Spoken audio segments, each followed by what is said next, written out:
Hello students, this video is based on principle of reversibility and you can see in the diagram that we have considered a plane. This is a plane जिसको हमने नाम दिया है AB and इस plane के ऊपर incident ray fall हो रही है एक पॉइंट ऑफ इंसिडेंस पे जिसको हम नाम दे सकते हैं O and these are two different media. इसका जो मीडियम का रिफ्रैक्टिव इंडेक्स है दैट इज़ μ1 और अनदर मीडियम का जो रिफ्रैक्टिव इंडेक्स है which is denoted by μ2 and here we consider that refractive index of μ2 is greater than μ1। It means that जिस medium का रिफ्रैक्टिव इंडेक्स ज़्यादा होता है उस मीडियम की डेंसिटी ज़्यादा होती है, वो मीडियम उतना ही डेंस होता है, और जिसका रिफ्रैक्टिव इंडेक्स कम होता है वो मीडियम उतना ही लाइट होता है। It means that this medium is dense as compared to this.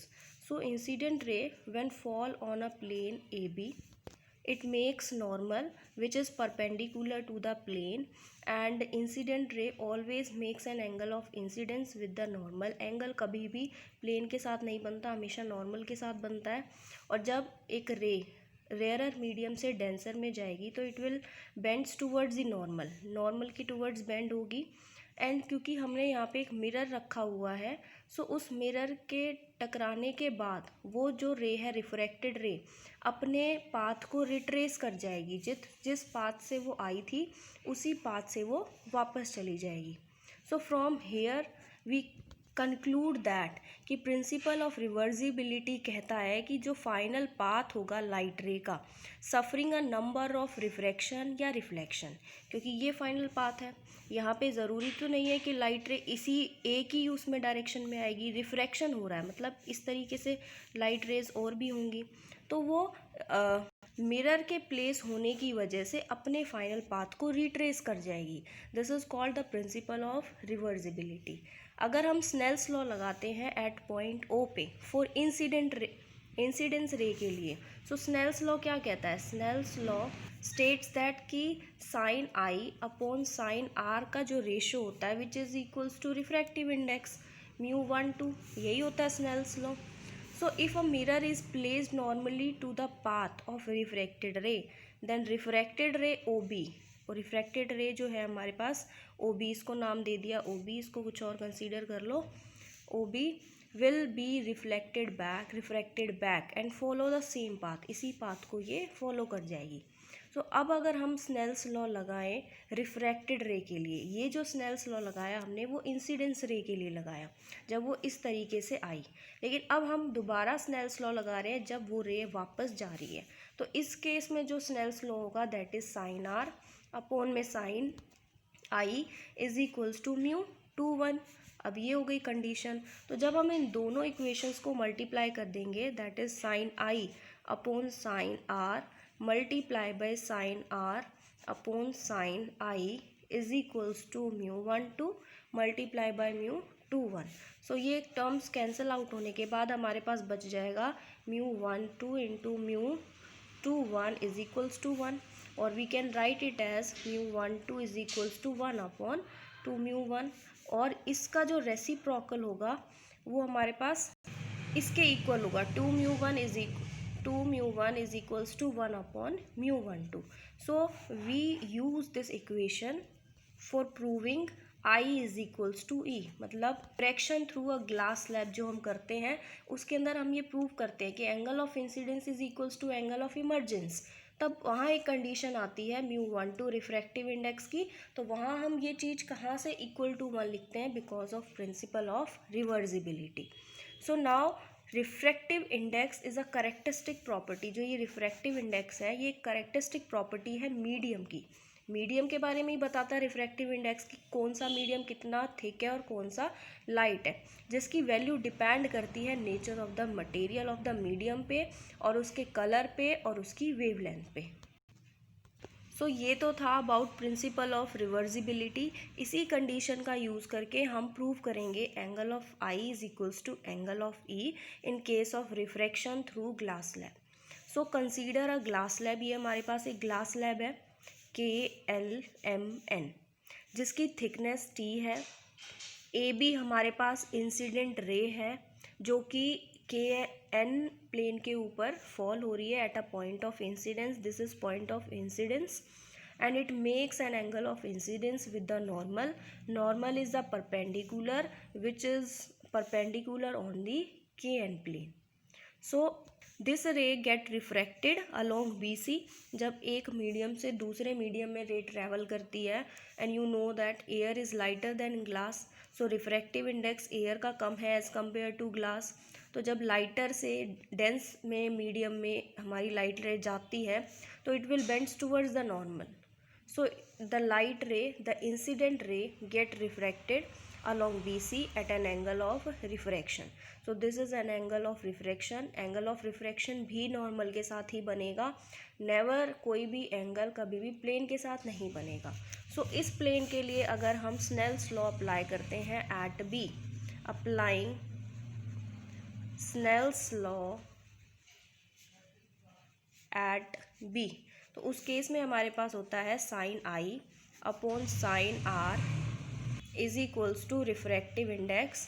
और हमारी जो लाइट रे है वो एयर से ग्लास में आई है, तो जिस मीडियम में आती है उसको यहाँ लिखते हैं और जहाँ से आती है उसको पावर में लिखते हैं. So this is equation 1 of Snell's law for KN plane.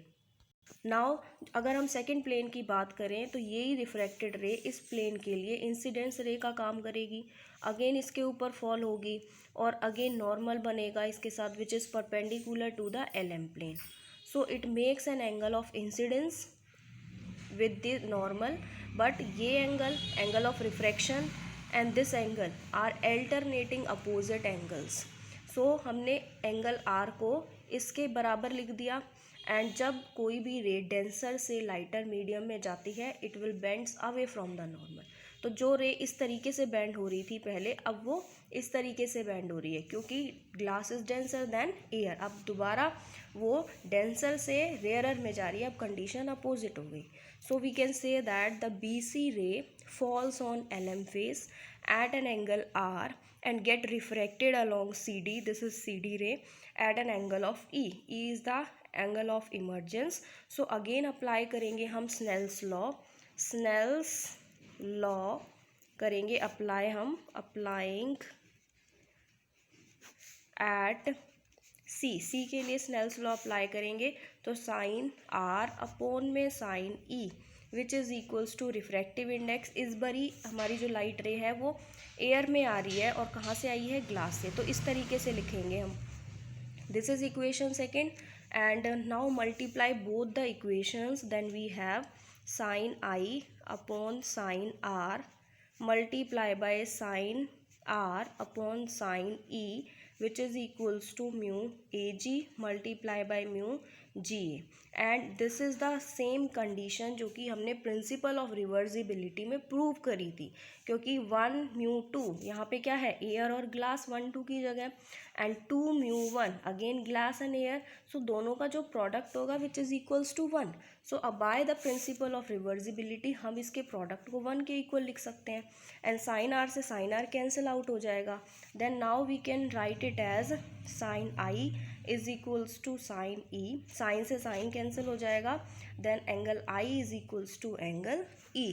So this is the final and the required result, and by this result we can say that thus the final emergent ray will be parallel to the incident ray but laterally displaced. मतलब parallel तो होगी, जो उसका actual path था उसी के parallel होगी emergent रे, लेकिन वो थोड़ी सी डिस्प्लेस हो गई अपने ओरिजिनल पाथ से, और उसी डिस्प्लेसमेंट को हम बोलते हैं लेटरल डिस्प्लेसमेंट और we can say that lateral shift.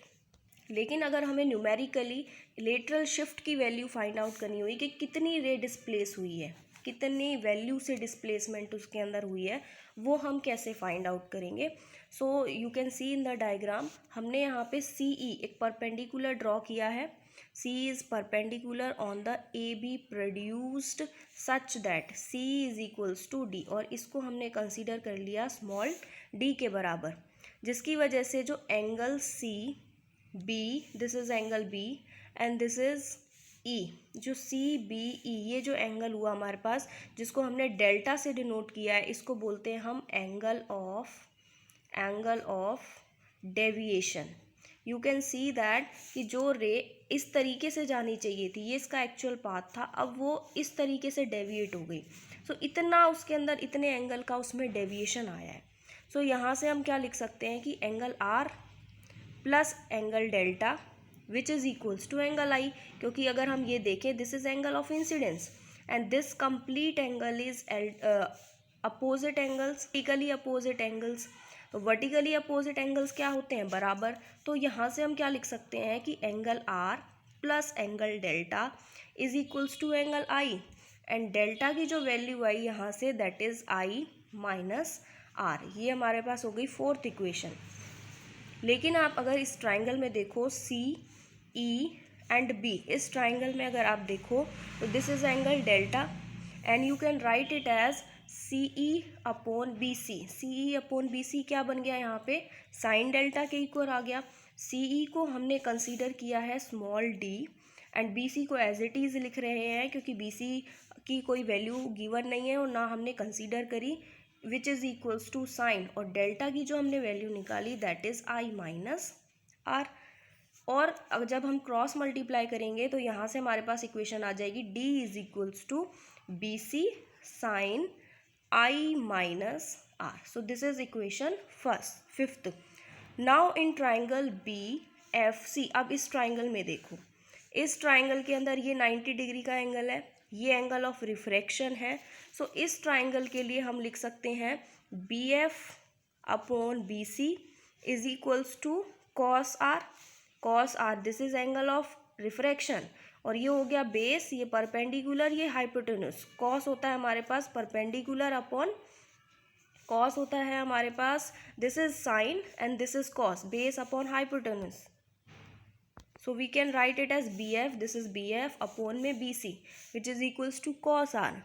And you know that जो बी एफ की वैल्यू है that is equals to T, thickness of the glass slab. So T upon B C is equals to cos R, and जब cross multiply करेंगे तो B C is equals to T upon में cos R. ये value हमने क्यों find out करी इस triangle से, क्योंकि जो हमने यहाँ पे वैल्यू निकाली है डिस्प्लेसमेंट की, इस डेरिवेशन में हम क्या निकाल रहे हैं, लेटरल डिस्प्लेसमेंट के कितना शिफ्ट हुआ है। जो फाइनल रे थी उससे जो उसका पाथ हो गया लाइट रे का आफ्टर डेविएशन, उसके अंदर कितना डिस्प्लेसमेंट आया है। तो displacement is equals to B C sine I minus R. लेकिन यहाँ पे बी सी की वैल्यू हमें नहीं पता, इसीलिए हमने इस ट्राइंगल से बी सी की वैल्यू को कैलकुलेट किया। Now we put the value of B C in the equation this, that is D minus B C sine I minus R. So हम बी सी की वैल्यू को जब पुट करेंगे इस इक्वेशन में, then we have D is equals to T sine I minus R upon में cos R. ये value आ जाएगी हमारे पास लेटरल शिफ्ट के लिए। सो न्यूमेरिकली अगर आपको एंगल ऑफ इंसिडेंस पता है, एंगल ऑफ रिफ्रैक्शन पता है और थिकनेस ऑफ द स्लैब पता है, तो आप कितना उसके अंदर लाइट रे में डिस्प्लेसमेंट हुआ है, लेटरल डिस्प्लेसमेंट की वैल्यू को फाइंड आउट कर सकते हो। सो this is the required result for lateral displacement. अब इस फॉर्मूले से आप क्लियरली ये देख सकते हो कि जो लेटरल डिस्प्लेसमेंट है that is D, this depends upon the thickness of this slab, thickness पे डायरेक्टली प्रोपोर्शनल है। एंगल ऑफ इंसिडेंस के ऊपर ये डिपेंड करता है, और साथ में refractive index of the material मतलब म्यू के ऊपर भी डिपेंड करता है। Refractive index, angle of incidence and thickness of slab T, इन तीनों ही चीज़ पे lateral displacement that is D depends. And the lateral displacement will be maximum when, और ये मैक्सिमम कब होगा, जब हमारे पास angle of incidence is equals to pi by 2 हो जाए। तो पाई बाई 2 हो जाएगा तो उस केस में हमारे पास डी टी के बराबर आ जाएगा। डी टी के बराबर कैसे आएगा, क्योंकि D is equals to T sine I की जगह हम पाई बाई 2 लिख दें माइनस में आर अपॉन में कॉस आर। और you know that sine 90 minus theta, अगर यहाँ पे 180 डिग्री होता तो साइन साइन रहता, लेकिन यहाँ 90 डिग्री हो गया मतलब ओड मल्टीपल हो गया।